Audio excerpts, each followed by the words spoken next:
the first one. Are you keeping up with the Commodore? 'Cause the Commodore is keeping up with you. The Commodore 64, now in a home family pack. A family pack containing the world's #1 selling home computer, a data cassette and joystick, a comprehensive teach-yourself program, plus 3 additional software packages. The Commodore family pack now available from your Commodore dealers and major retail stores. Now that's value for money.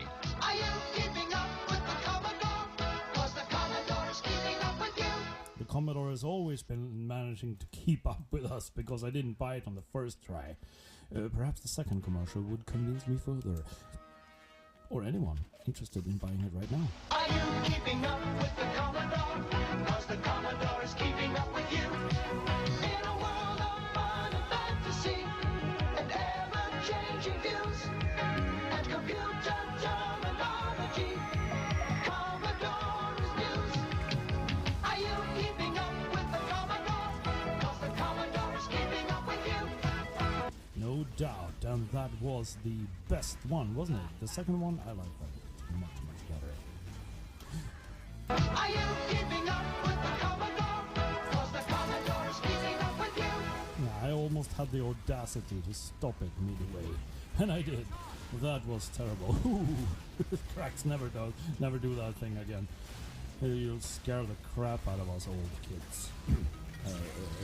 Not only me, but several other old kids, you know, the people who were born in the 70s and perhaps even the early 80s will remember that, and how it sort of made us buy the machine, which is, I shouldn't talk crap about the C64, but it's just that I love the machine, but I didn't buy it on the first hint of that it was out. I had to be convinced of it.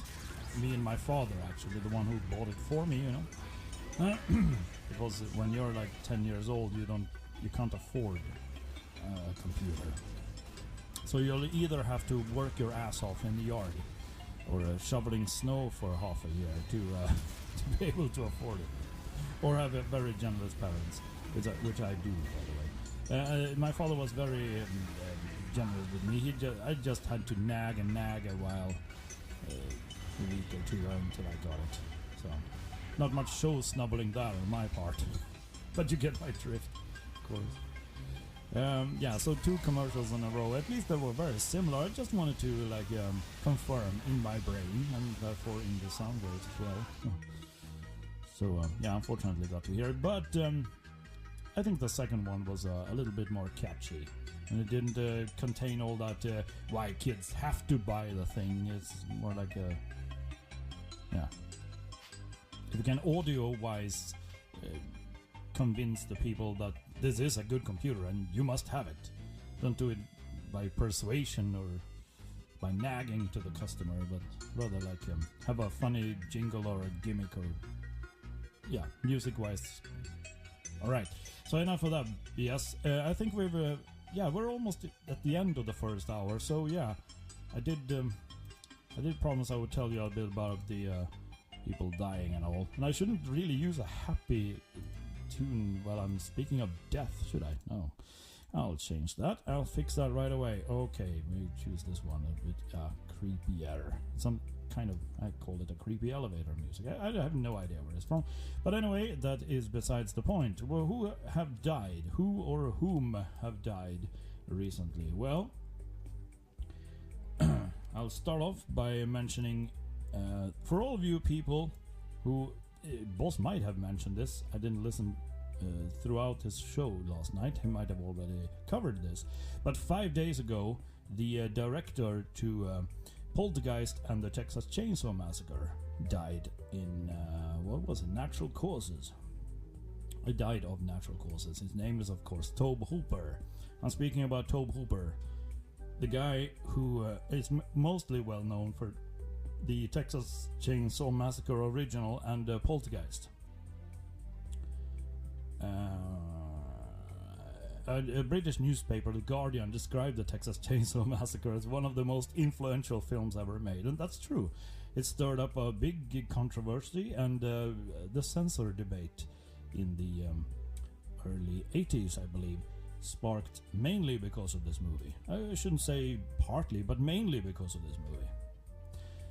Oh, by the way, hello DMTM and Malthus. You've joined us in the chat.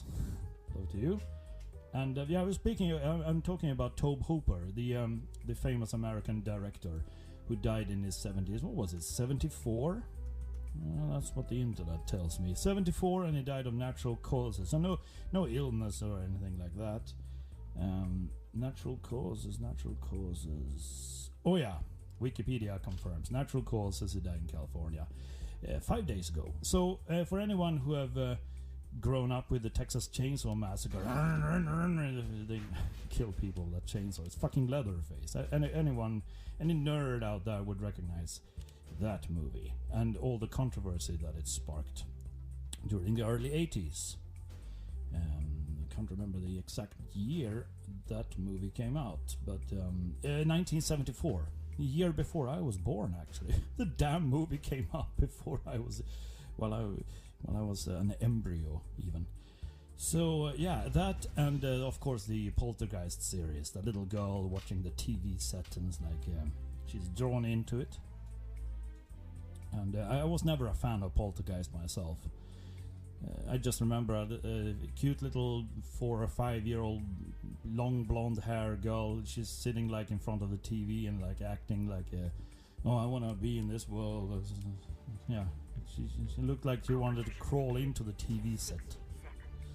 She looked so pathetic and cute when she sat right there in the front of the TV and everything.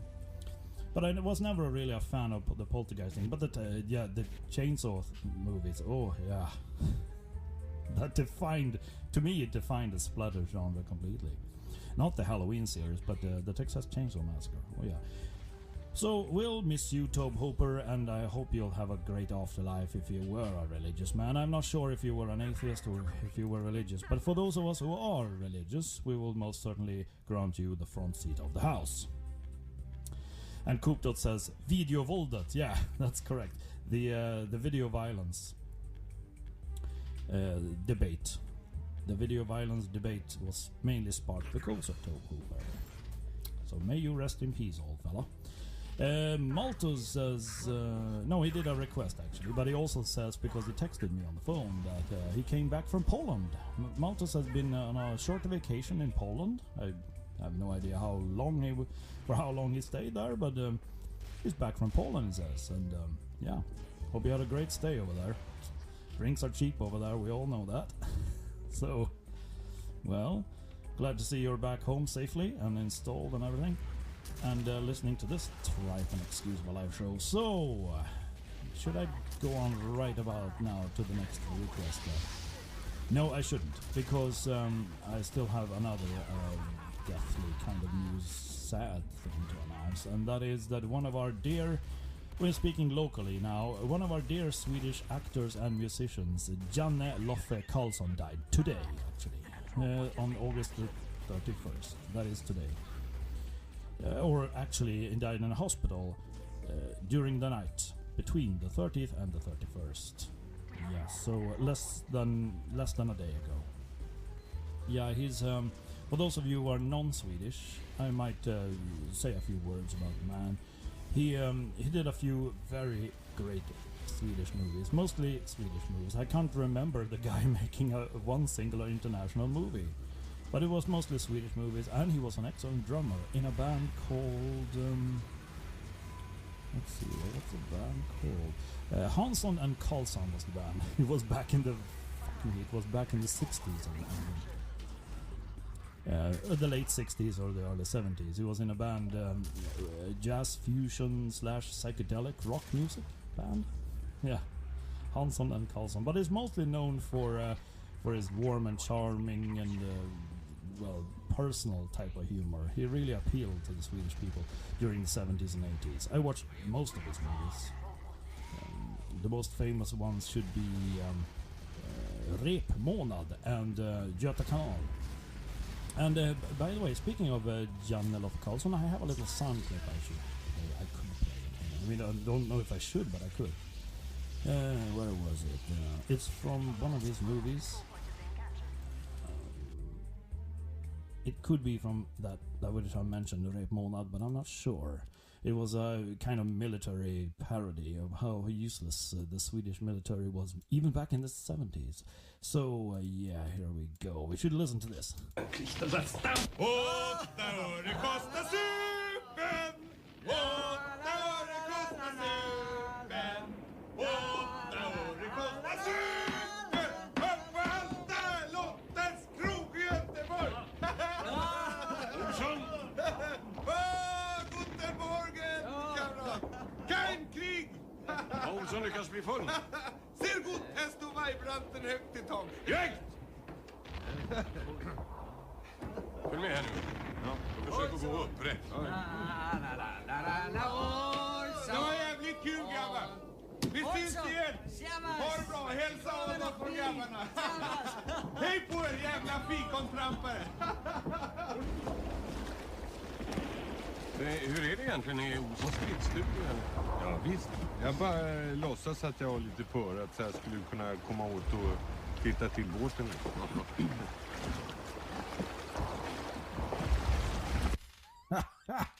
Great, huh? Jag bara låtsas att jag var lite före så jag kunde komma åt båten liksom.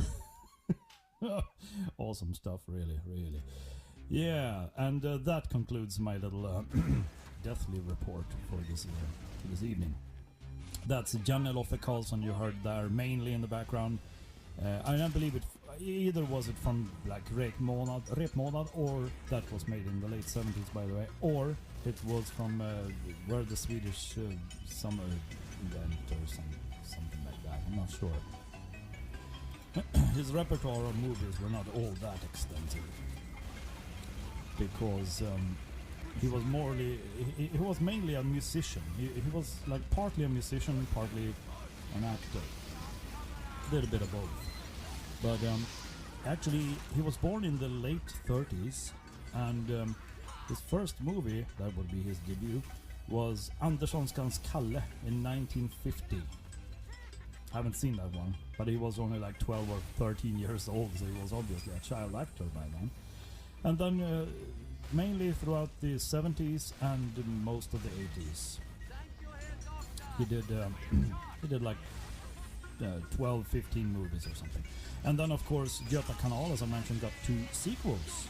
Were made recently, 2006 and 2009, and Göta Kanal 3, the third one, was his final movie, and he died today. So he's actually not been very active movie-wise at all in 8 years, and close to 8 years.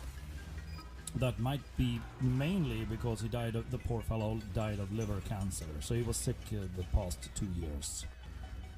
So yeah, that was that. And Tobe Hooper and Janne Karlsson, yeah, those were the two celebrity deaths I wish to cover. So, how are you all doing? I hope you recuperated as well from my little, hopefully not too depressing report.